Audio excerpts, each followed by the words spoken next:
Doctor Mohammad Yunus, Khaled ভাই, doctor Mohammad Khaled ভাই ইউনূস শুনেন, এই আপনি সেপ্টেম্বরে, কষ্ট আমার করেন, কথা আপনার শেষ করতে দেন, শেষ করতে দেন। এই সেপ্টেম্বরে কিন্তু উনি এখানে আসছে জাতিসংঘের মধ্যে নিয়ে, উনি সবারে দাওয়াত দিছে, আমারে ছাড়া কিন্তু। আমরা তো প্রত্যাশা করছিলাম যে আপনি জার্মান থেকে যেরকম ইউএসএ গেলেন, আপনি জার্মান থেকে এই জুলাইয়ের পরে একবার কিন্তু বাংলাদেশ আপনার খালেদ ভাই দেখি নাই। খালেদ মহিউদ্দিন ভাই রেসপন্স না, করেন নাই। আমি তো আমাদের সেক্রেটারিয়াল জব কষ্ট করব না রে ভাই হাদি, আমি কোন সেক্রেটারিয়াল জব, মিনিস্ট্রিয়াল জব আমি করব না তো। জনাব হাদি, আমার একটা কৌতূহল আছে, স্বাস্থ্য উপদেষ্টা বলে তো কিছু এক্সিস্ট করে না। স্বাস্থ্য উপদেষ্টা হচ্ছে ডক্টর মোহাম্মদ ইউনূস। না, নাই তো, সেই দেশে আপনারা স্বাস্থ্য উপদেষ্টার ভিতরে 100টা কথা বলেন, ডক্টর মোহাম্মদ ইউনূসের বিরুদ্ধে কথা বলেন না কেন? কারণটা কি? কেন বলি নাই? শোনেন, কেন বলি না? ডক্টর ইউনূসের বিরুদ্ধে ফাইনালি এই জন্য বলি না যে ডক্টর ইউনূস হলেন, এখন দেখেন দুইটা ক্যারেক্টার। এই ডক্টর ইউনূস পলিটিক্যাল পার্টি খুলেছিলেন, একদম 100% ফেল করছে। কিন্তু এই জুলাইয়ের পরে উনি যখন জুলাইয়ের জবানে, শহীদ পরিবারের জবানে কথা বলতে শুরু করলেন, তখন মানুষ ওনাকে বিশ্বাস করতে শুরু করলো। এখন পর্যন্ত খালেদ ভাই, আমরা যেহেতু অ্যাক্টিভিজম করি, রাস্তায় প্রচুর থাকি, আমরা বিভিন্ন শ্রেণী পেশার মানুষের সাথে কথা বলবার চেষ্টা করি, তাদের এখন পর্যন্ত অনেকের মূল্যায়ন এটা। এই ইন্টারিমের অনেক সমস্যা আছে, কিন্তু এখন পর্যন্ত তারা ইউনূসকে ট্রাস্ট করতে চায়, ঠিক ওই কারণে যে তিনি জুলাইয়ের জন্য কিছু করতে চান। কেন মানে একদম আওয়ামী বয়ান হইলো। আমি যখন আওয়ামী মন্ত্রীদের চাইপা ধরতাম, ওরা বলতো যে হ্যাঁ আমরা খারাপ, খালি হাসিনা ভালো। হ্যাঁ, একই সিম্পটম তোরে ভাই। মজার ব্যাপার বলি খালিদ ভাই, এইটা যদি আওয়ামী বয়ান হয়, তাইলে ইউনূসের কেউ গাইলেইলে সে গুম হয়ে যাওয়ার কথা। আপনি আর মাসুদ ভাই মিলা একটা মাইক নিয়ে এখন ডক্টর ইউনূস এখানে গাইলেন, দেখেন আপনারা কেউ গুম করে কিনা। না, হাসিনারা বলে আমরা এগুলি বলছি। আমি আমরা বলি হাসিনারা বলে আমরা এগুলি হাসিনা নিয়ে বলছি। আমি আপনার ঘটনাটা বলি। আমি ছোট হোক বড় হোক, আমি বলি ছোট হোক বড় হোক, আমি প্রতিষ্ঠান চালাইছি। আমি যেটা চাবো সেইটাই হবে প্রতিষ্ঠানে। ডক্টর মোহাম্মদ ইউনূস যদি চাইতো জুলাই যোদ্ধারা সবার আগে হচ্ছে সবকিছু জুলাই যোদ্ধাদের ঠিক হবে, ওইটাই হইতো। খালিদ ভাই, এইটা আপনি কোন প্রতিষ্ঠানের কথা বলছেন জানেন? যে প্রতিষ্ঠানটা ফাংশনাল, 17 বছর বয়সে যেই দেশটা ভাঙা হইছে, সেইটা সারতে তো মিনিমাম আপনার কতদিন লাগবে? তো এইখানে কোন প্রতিষ্ঠান এখন আমাদের সমস্যাটা কি জানেন? আমাদের সমস্যা হলো আমরা এই ভোকালে কথা বললে মানুষ মনে করবে আমরা সরকারের পক্ষেই কথা বলতেছি, কিন্তু বলতেছেন তো হাদি সরকারের পক্ষে না। আপনারা কেন জানি খালি ডক্টর মোহাম্মদ ইউনূস একদম হাসিনা সিম্পটম, খালি হাসিনা ভালো সবাই খারাপ। আপনি জানেন আমি দায়িত্ব লয়ে করছি, প্রধানমন্ত্রী কার্যালয়, সেই সময়কার প্রধানমন্ত্রী কার্যালয় খুশি হইতো মন্ত্রীদের বিরুদ্ধে দুর্নীতি রিপোর্ট হইলে, বিকজ তাদেরকে কন্ট্রোল করা যেত। আমি আপনার দুইটা বলি খালিদ ভাই, আমি আপনার বলি, আপনার মনে আছে কিনা, আপনার মনে করাই দিয়ে আপনি শেখ হাসিনারে প্রশ্ন করতেছিলেন গণভবনের একটা সংবাদ সালে আমার মনে আছে, আপনি শুধু বলছিলেন যে মাননীয় প্রধানমন্ত্রী আমরা স্বাধীনভাবে করতে পারবো কিনা, সেই মিডিয়া কাজ করতে পারবে কিনা। তারপর আপনাকে 15 সালে আপনাকে সে যেভাবে উত্তর দিছে, খালেদ মহিউদ্দিনের যা চরিত্র, যেরকম ছাইমেইকে ধরা, আপনি এইটা ইউনূসকে পারবেন, ইউনূসের সবাই না ইউনূসকে পারা যায় না। আমি বলি হাসিনাকেও পারা যায় না, ইউনূসকেও পারা যায় না। আমি বলি হাসিনাকেও পারা যায় না, ইউনূসকেও পারা যায় না। আমি দায়িত্ব নিয়ে বলি, দাঁড়ান এই প্রশ্নটা আমি বলি প্রধানমন্ত্রী সংবাদ সম্মেলনে ওই প্রশ্ন আমি ওইবারই প্রথমবার করি নাই, টিভি অনেকবার গেছে, তারও আগে আমি করছি। কিন্তু প্রধানমন্ত্রীর প্রশ্নটা করার পরে প্রধানমন্ত্রী যেভাবে আমাকে উত্তর দিছে, সেই সময়কার প্রধানমন্ত্রী, তারপর থেকে আমার কোনো সম্পূরক প্রশ্ন করার জায়গা ছিল না। দ্যাট ওয়াজ আ সংবাদ সম্মেলন ফর 30 আদার পিপল। ঠিক আছে, ডক্টর মোহাম্মদ ইউনূস এই সেপ্টেম্বরে, আমার কথা শেষ করতে দেন। এই সেপ্টেম্বরে কিন্তু উনি এখানে আসছে জাতিসংঘের মধ্যে নিয়ে, উনি সবারে দাওয়াত দিছে, আমারে ছাড়া কিন্তু।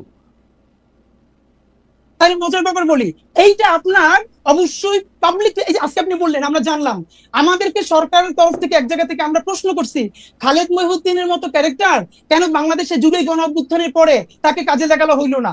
আমাদেরকে বলা হয়েছে খালেদ মহিউদ্দিন ভাইকে 2 বার সরকার থেকে, একবার বিটিভির দায়িত্ব নিয়ে আরো একটা বড় পদে বলছে, প্লিজ আপনি এই রাষ্ট্রকে গড়ে তুলতে সাহায্য করেন। খালেদ মহিউদ্দিন ভাই রেসপন্স করেন নাই। আমাদের সেক্রেটারিয়াল জব করব না রে ভাই হাদি, আমি কোন সেক্রেটারিয়াল জব, মিনিস্ট্রিয়াল জব আমি করব না তো। আমি বাংলাদেশে সেক্রেটারিয়াল জব করব না। আমি বিটিভির দায়িত্ব নিতে আমাকে অফার করা হয়েছিল, আমি বলি বিটিভির দায়িত্ব নিতে আমাকে অফার করা হয়েছিল। আমি শর্ত দিছিলাম বিটিভির প্রোভাইসও ঠিক করেন, আমি তথ্য উপদেষ্টা বা তথ্যমন্ত্রীকে আমি এটা রিপোর্ট করব না। তারা এটাতে রাজি হয় নাই, তারা বলছে আপনি আইসা আস্তে আস্তে করেন। আমি আস্তে আস্তে করার মধ্যে আমি নাই। ফাইন, এটা আমরা জানলাম, কিন্তু খালেদ ভাই আপনার মানে আমরা ওই ভালোবাসার জায়গা থেকে বলি, আমরা তো প্রত্যাশা করছিলাম যে আপনি জার্মান থেকে যেরকম ইউএসএ গেলেন, আপনি জার্মান থেকে এই জুলাইয়ের পরে একবার কিন্তু বাংলাদেশ আপনার খালেদ ভাই দেখি নাই।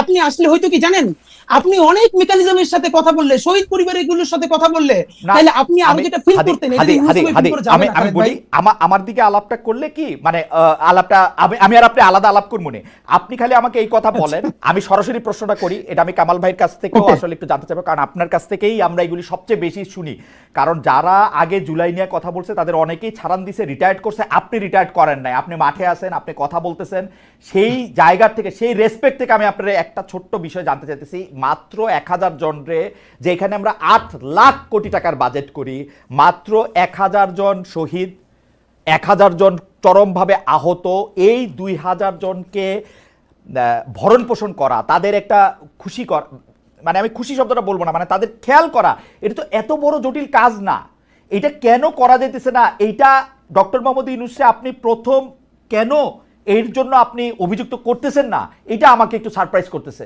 মানে আর কাউরে এখানে অভিযোগ করার দরকার নাই তো, আমি বুঝি না।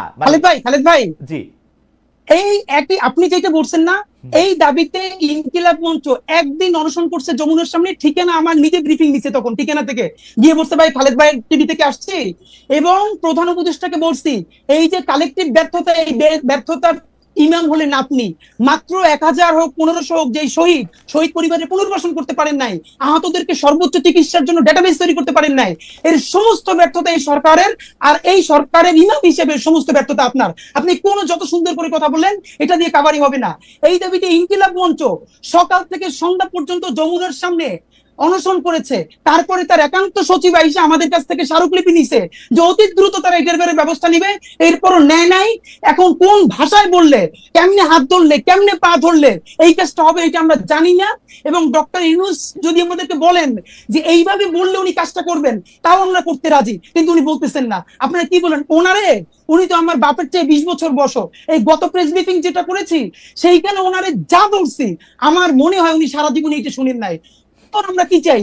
ওনাকে দিয়ে অন্তত ন্যূনতম সেই কেসটা হোক, যেটা পলিটিক্যাল পার্টি চাইতেছে না। ওনার এই জন্য এক হাত ধরে রেখে আর এক হাত ধরে গাইয়ে ভাই, যে ন্যূনতম সংস্কারটা ওনার মাধ্যমে হোক, ওনার আন্তর্জাতিক এই স্বীকৃতির মধ্যে দিয়া, আর তো কিছু না ভাই। উনি তো আমার দাদা খালু ফুফা না। ইনকিলাব মঞ্চ আজ পর্যন্ত এই সরকারের কোনো একটা পয়সা তো দূরের কথা, প্রোগ্রামে পর্যন্ত উপস্থিত হয় না। এই যে ঘোষণাপত্রের প্রোগ্রাম গেছে, ইনকিলাব মঞ্চের মুখপাত্র হিসেবে আমি ভিতরে দাওয়াত পাইছি, অনার, কিন্তু ভিতরে যাই নাই। আমি আমার ভাই বোনদেরকে নিয়ে রাস্তায় ভিজে ভিজে দাঁড়াই দাঁড়াই শুনছি, ভিতরে যাওয়াটা প্রয়োজন মনে করি নাই, কিন্তু ওনাকে চূড়ান্ত ভাবে শেষ পর্যন্ত একটু ধরে রাখতে চাই। কেন? এই জুলাইয়ের মধ্য দিয়ে কিছু সংস্কার হোক। কিন্তু আমার এই বিষয় কোনোদিন যাবে না, মানে এটা তো আপনাদের প্রাথমিক দাবি ছিল, প্রথম থেকে দাবি ছিল, এইটাও উনি কেন করতে পারলেন না? এটা কি ওনার অনভিজ্ঞতা না, এটা কি, আমি এটা ঠিক আসলে বুঝি না। আমি কামাল ভাইয়ের কাছ থেকে একটু জানতে চাই যে কামাল ভাই, আপনার কাছে কি মনে হয় যেগুলি জিনিস আসলে ওনার সবার আগে করার কথা, এগুলি তিনি কেন করেন নাই? কেন এই বিষয়গুলিকে জিয়ে রাখছেন? উনি 10টা কমিটি করতে পারছেন, কি করছেন না করছেন, এগুলি কেন করেন না? আর নির্বাচনটা নিয়ে আমি একটু প্রশ্নের মধ্যে আসতে চাই। অনেকগুলি বিষয় মানে কি বলবো, যে নির্বাচন নিয়ে এনসিপি সরাসরি বলতেছেন, এনসিপি নাসিরউদ্দিন পাটোয়ারি এটা বলছেন যে ফেব্রুয়ারি নির্বাচন ঠেকিয়ে দেওয়া হবে, নাহিদ ইসলাম 1/11 ভয় দেখেছেন, আপনি কি দেখছেন? এই প্রশ্নটা আমি জনাব হাদির কাছেও করতে চাই, একজন দর্শকের কাছে, দর্শকের মতামত আমি একটু পড়তে চাই। আমি সাধারণত যেই দর্শকরা যে মতামতগুলো আমার পছন্দ হয় সেগুলো আমি পড়ি। ওনার নাম আরিফুল ইসলাম অফিসিয়াল। উনি বলছেন, খালেদ সাহেব, আপনার সাংবাদিকতার সাহসের উৎস কে ছিল তা জুলকারনাইন সায়ের তা পূর্বের এপিসোডে বলে দিয়েছিলেন। মানে উনি বোধহয় সালমান এফ রহমানের কথা বলতেছেন, সেটা নিয়ে আমি জুলকারনাইন সায়ের সাথেও কথা বলছি। হাওয়েভার, আমি একটু দর্শকদের একটু বলে দিতে চাই, সালমান এফ রহমান যখন প্রথমবারের মতো এমপি হয়েছেন, এরপর থেকে আমি ইন্ডিপেন্ডেন্ট টেলিভিশনে কাজ করি নাই।